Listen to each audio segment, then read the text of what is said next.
आता आपण बघतोय ते म्हणजे युनिट्स. युनिट्स काय असतं तर to measure a physical quantity standard value of that quantity is used, त्याला आपण म्हणतो युनिट.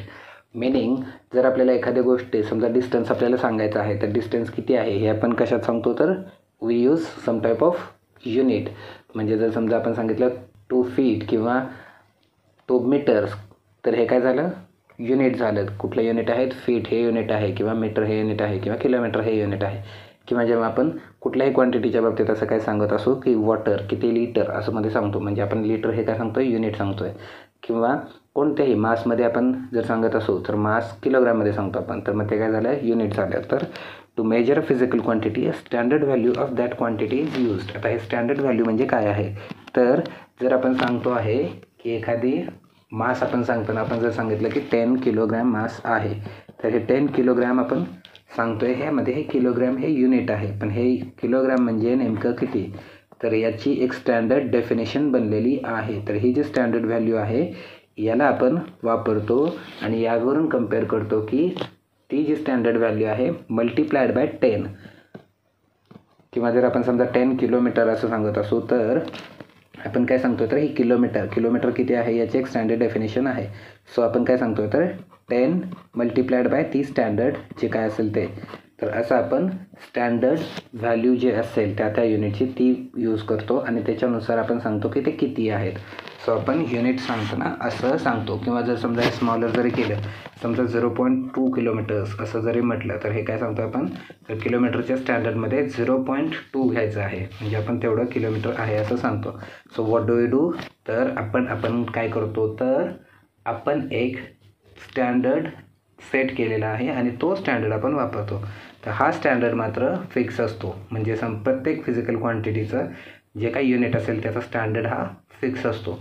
सो ज्या कुठल्या क्वांटिटीज असतील समजा 1 मीटर आहे तर मीटर ही स्टँडर्ड फिक्स आहे किंवा मीटरची डेफिनेशन फिक्स आहे. किंवा 1 न्यूटन असं जर म्हटलं आपण तर न्यूटनचे व्हॅल्यू पण फिक्स आहे. न्यूटनचं स्टँडर्ड व्हॅल्यू हे फिक्स आहे. सगळ्यांच्या व्हॅल्यूज अशा फिक्स आहेत आपण त्याच वापरतो त्याला आपण युनिट म्हणतो.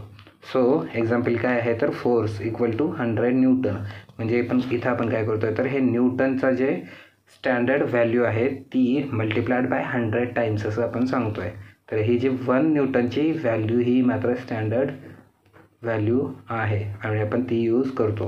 तर आपण आता इथं बघतो की फंडामेंटल युनिट्समध्ये ह्या युनिट्सचं कसं काम होतं आणि फंडामेंटल क्वांटिटीचे युनिट्स कोणते आहेत. तर unit of fundamental quantities are called as fundamental units.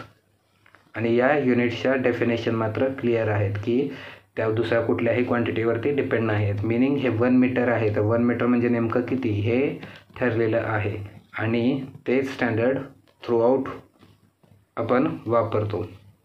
So पहिली क्वांटिटी काय आहे तर पहिली क्वांटिटी आहे डिस्टन्स. डिस्टन्सचं याचा युनिट काय आहे मीटर आणि हे मीटर किती आहे तर फिक्स असतं. तर डिस्टन्सचं याचा युनिट आहे मीटर. त्यानंतर मासचं युनिट आहे किलोग्रॅम. ग्रॅम नाही किलोग्रॅम आहे. आणि सिम्बॉल काय आहे तर kg. स्मॉल युनिट आहेत स्मॉल g. त्यानंतर पुढची क्वांटिटी आहे टाईम आणि टाईमचं याचा युनिट काय आहे सेकंड. सिम्बॉल काय आहे यस. बऱ्याच वेळा आपण हे SEC असं लिहितो तर हे SEC असं लिहायचं नाही आहे. जेव्हा आपण फिजिक्सचं किंवा सायन्सच्या पेपर्समध्ये लिहित असतो तेव्हा हे SEC लिहायत नाहीत. बाकी आपण इतर ठिकाणी SEC वापरतो शॉर्ट हँडेड म्हणून. पण जर सेकंडचा यूज आपण युनिट म्हणून करणार असो तर फक्त यस किंवा सरळ कम्प्लिटली सेकंड असं लिहितात. SEC लिहित नाहीत. त्यानंतर पुढचं काय आहे इलेक्ट्रिक करंट आणि याचं युनिट काय आहे ॲम्पियर आणि सिम्बॉल काय आहे कॅपिटल A. आता युनिटच्या बाबतीत एक गोष्ट काय झाली आहे तर हे एक स्टँडर्ड सेट झालेलं आहे की जर if a unit is named after a person जे जनरली कोण असतात सायंटिस्ट असतात. तर जर समजा कुठल्याही सायंटिस्टच्या नावाचं युनिटला नाव दिलेलं असेल कोणत्याही सायंटिस्टचं जर नाव युनिटला दिलेलं असेल तर जनरली आपण नाव लिहिताना फर्स्ट लेटर कॅपिटलमध्ये लिहितो. पण त्याच सायंटिस्टचं नाव जर आपण युनिट म्हणून लिहित असेल तर त्याचं पहिल्या लेटर्स कॅपिटल लिहित नाहीत. त्यामुळे हे ॲम्पियर हे इव्हन दो हे एका सायंटिस्टचं नाव आहे आणि आपण जनरली पहिलं कॅपिटल लेटर लिहितो पण इथं ते लिहित नाहीत कारण इथं आपण त्याचा यूज हा युनिट म्हणून करतो आहे त्यामुळे इथं A स्मॉल आहे. पण जर सायंटिस्टचं नाव हे जर युनिटला दिलेलं असेल तर त्याचा सिम्बॉल मात्र कॅपिटल लेटरने सुरू होतो. जर समजा त्याचा सिम्बॉल हे सिंगल लेटर असेल तर ते लेटर कॅपिटलच असतं. म्हणजे ॲम्पियरचा ए कॅपिटल आहे किंवा वोल्टचा व्ही कॅपिटल आहे. तर जर सिंगल लेटर असेल तर त्याचं लेटर सिम्बॉल म्हणून वापरतो तेव्हा ते कॅपिटलमध्ये असतं. तर त्यामुळे ॲम्पियर हे सायंटिस्टचं नाव आहे. त्यामुळे युनिटमध्ये ए स्मॉल आहे पण सिम्बॉलमध्ये ए कॅपिटल येतो. तर जर सायंटिस्टच्या नावाचं असेल तर लेटर कॅपिटल येतं, सिम्बॉलमध्ये लेटर कॅपिटल येतं. युनिटमध्ये आपण कंप्लीट लिहित असताना मात्र फर्स्ट लेटर कॅपिटल लिहित नाही. त्यानंतर पुढचं काय आहे टेम्परेचर. याचा युनिट काय आहे केल्विन. अगेन हे केल्विन पण सायंटिस्टचं नाव आहे त्यामुळे के स्मॉल आहे केल्विनचा, पण जेव्हा सिम्बॉल म्हणून वापरतो कॅपिटल के आहे आणि हे केल्विन लिहितात. आणि केल्विन हे एसआय युनिट आहे टेम्परेचरचं. आपण डिग्री सेल्सिअस खूप जास्त वापरतो, म्हणजे आपल्याला डिग्री सेल्सिअसचा खूप चांगला सेन्स आहे. खूप चांगला सेन्स इन द सेन्स की जर आपल्याला सांगितलं 45 डिग्री सेल्सिअस टेम्परेचर आहे तर आपल्याला कळतं की खूप हॉट आहे. किंवा समजा 10 डिग्री सेल्सिअस आहे असं सांगितलं तर आपल्याला कळतं की खूप कोल्ड आहे. पण ते जर केल्विनमध्ये सांगितलं तर ते आपल्याला इझिली लक्षात येत नाही. त्यामुळं why use to using degree Celsius. पण इथं केल्विन हे मात्र एसआय युनिट आहे. त्यानंतर पुढचं आहे अमाऊंट ऑफ सबस्टन्स. आणि अमाऊंट ऑफ सबस्टन्सचं एसआय युनिट काय आहे तर मोल. आणि हे सिम्बॉल म्हणून कसं लिहितात तर MOL असं लिहितात आणि सगळे स्मॉलमध्ये आहे. म्हणजे हे मोल हे पण स्मॉलमध्येच लिहितात MOL किंवा सिम्बॉल म्हणून MOL वापरताना MOLच लिहितात, ते पण स्मॉलमध्ये लिहितात. आणि मोल काय हे सायंटिस्टचं नाव नाही आहे त्यामुळं M कॅपिटल येत नाही.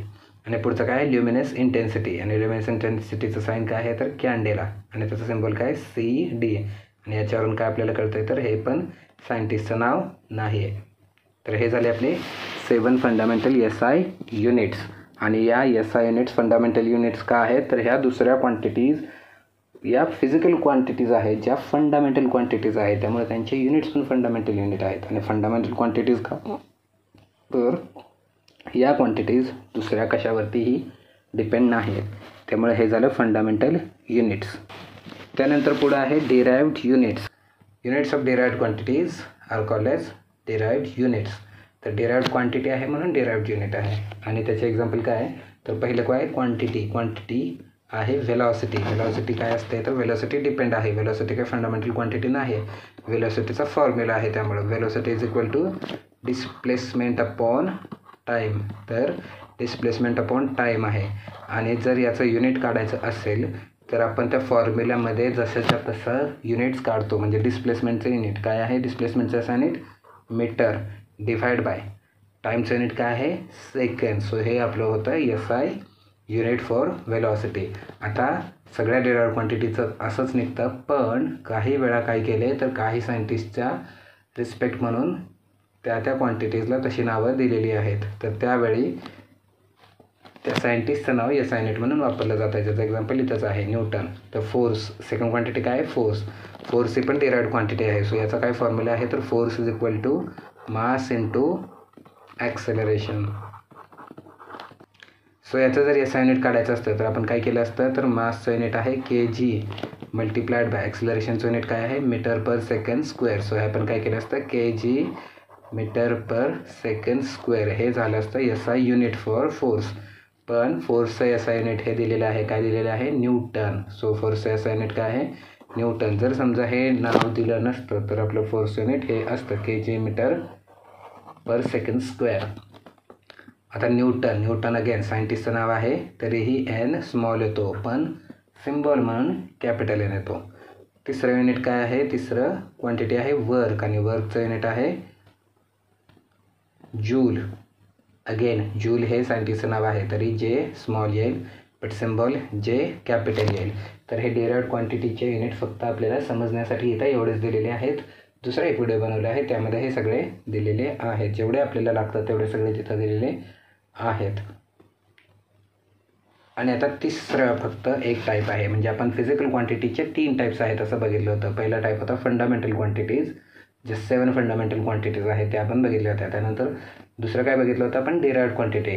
डिराइव्ड क्वांटिटी का म्हणतात त्यांना because they are derived from fundamental quantities. So derived quantities. आणि थर्ड एक टाईप आहे ज्या क्वांटिटीज फंडामेंटल पण नसतात आणि डिराइव्हड पण नसतात. अशा 2 क्वांटिटीज आहेत ज्याला आपण काय म्हणतो सप्लिमेंटरी क्वांटिटीज.